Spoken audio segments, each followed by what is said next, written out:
Hey guys, my name is Damion, and when it comes to guitars, I'm probably like you, and I'm incredibly financially irresponsible. Or responsible, I don't know. Gas is just an incurable disease. So in this series, we're going to be taking a look at various guitar manufacturers, and we're going to start by trying to find the right guitar for you. Spoiler alert, they're all right for you. Get them all, they're like Pokemon. But we're going to start off with the classic, Fender Stratocaster. Before we get into why this guitar is so great and why you may want to consider adding a Stratocaster into your arsenal, let's just go over a little bit of history. In 1951, Leo Fender introduced the Telecaster. There's a lot more to it than that. That's just kind of the TLDR. If you're interested in studying this in greater detail, we're going to do a couple of different series on all the different makes and models. And also, shout out to 5 Watt World. He really has a wonderful series. I'll put links in the bio so you can check it out. But 51, the Telecaster came out. In 52, Gibson respawns with a Les Paul. Now keep in mind, in the 50s and 60s, we were having the space race. So now Fender goes, oh man, we really need something that's going to be out of this world for guitar players. Well, let's think. Sonically, if I can push them through the stratosphere, I have the, Stratocaster, which released in 1954. Since then, there's been a lot of different iterations, different neck shapes, fretboard materials, pickup configurations. All these things have shaped, the original 1954 Fender Stratocaster. Now, when it comes to my taste, I tend to gravitate towards a rosewood board. I think that they're a little bit warmer. I think that when you pair a rosewood board with single coil pickups, you get just unmatched clarity. And I'm gonna show you some samples here in a minute. On the flip side, you also have maple. So remember, if it's dark wood, it's probably rosewood, or now, since with a recent ban on rosewood, probably Palfaro. And we'll get into some of the different makes and models that Fender has to offer you, and some other alternatives to Fender. And we also have the maple board. Now on this guitar, this is a custom build that I did just to give you an idea of what you can do. These guitars are called part casters technically, but this is what we call an HSS configuration, or humbucker single coil. And with that, let's jump into what they sound like. Wait, before we jump into the next part where I play and show you some tones of the Stratocaster, if you're enjoying this form of content, if you wouldn't mind helping me out by either liking, subscribing, or leaving a comment below. As I'm a new channel, every little bit of engagement I get will help me grow and help me hit the goals that I've set for myself. So here's a little freebie. What I want you to do is in the comment section, let me know where you're from and one thing you're grateful for, and let me know if you're enjoying the content so far. And here we go, let's play. Alright, for the gear snobs on here, I'm going to be playing through an Axe FX 3. I'm going to be using preset 2. Everything is going to be stock. And I'm going to plug this directly into my iPhone via an interface little dongle. So you're going to hear tones exactly as I hear them. They're pretty close. The FR speaker I'm using is the Headrush 2000 watt series, but shouldn't matter for you. Here we go.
So all in all, who do I recommend the Fender Stratocaster for? Well, I mean, to be perfectly honest, the person who doesn't have one in their collection. The Strat is just such a cool instrument. I will say, in full disclosure, it's not the guitar that I grab every day, but it's one that I'm starting to pick up more and more. I feel like if you're like me and you grew up not a single coil, if you grew up like me as a humbucker fan, single coils feel a little thin.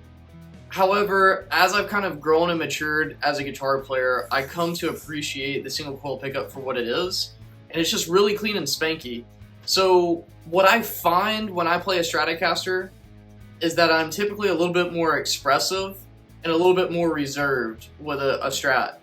However, I think that the way that I approach the Stratocaster is completely different than any other guitar, and I think that's what makes it stand out in its own category. So I'm not a die-hard Stratocaster fan. I think it's interesting that this is the first idea I had to make my first YouTube video, considering that every other guitar except for my Strats are humbucker guitars.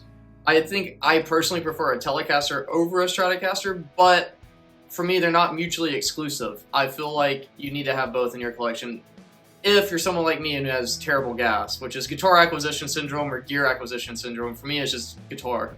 But the Stratocaster, what's so cool about it is that I get to sound like my heroes. I mean, the entire reason I picked up the guitar in the first place is because of a Stratocaster player. Richie Blackmore from Deep Purple, and then Richie Blackmore's Rainbow. And some people argue that it's Dio's. I don't care. But, you know, he was a Stratocaster player, famous Strat player. And when I heard Machine Head, which is the album that Smoke on the Water is on, I heard Machine Head at the very beginning, that intro chord, which is, you know, the G. The sound of the Stratocaster on Highway Star just really kind of pulled me in and got me interested in guitar. Then, you know, for me personally, the SG was my first guitar because Angus Young. I just thought he was the coolest thing of all. Still kind of do. I still love my dad rock. Okay, pick on me if you will. But yeah, I mean, overall, a Stratocaster is just super clean. It's very punctual. I feel like the single coil pickups are so sensitive that you can be a little bit more expressive. However, if you're coming to a Strat from, say, a Gibson Les Paul, which is what my #1 guitar is, you're going to feel a little naked at first, and then you start to, over time, appreciating the Stratocaster. I think another thing that makes it so difficult, but also so beautiful, is that you get a ton of control. You know, everything I just played was going from position 1 up to position 5, and then controlling the volume and tone knob, or not controlling the volume and tone knobs, because that could be a whole video in itself of how to control the Stratocaster tone. It's gonna fight you, know that, especially if you're a humbucker guy coming into a Stratocaster world. But if you embrace the fight, you'll learn where it fits in your own arsenal. If you're someone who's interested in songwriting, and if you don't have a Stratocaster, like I'm typically a metal guy, when I grab my Strat, it breaks me out of my metal world. However, I did an entire live stream on TikTok where I did nothing but Slayer songs on the Strat, and it did well. And then I did some Andy Timmons. It does, you know, because the Ibanez is really just a cleaner version of a Strat. Oh, don't fight me. I'm just teasing. But it handled it well. I will say that my approach was different. My forearm towards the tail end of my my live stream was burning because, you know, you gotta be on it when you're on a Strat. There's no room to hide. Everything is very clear, punctual, and not muddy. Yeah, so I hope this video is cool. Hey, this is my first time ever making a YouTube video, so if you enjoyed the content and if you're watching up to this point, leave me a comment, give me some criticism about how I can make things better. Let me know 1 or 2 things that you enjoyed and 1 or 2 things that I can do to make the next one better. Yeah, and we'll see how this goes.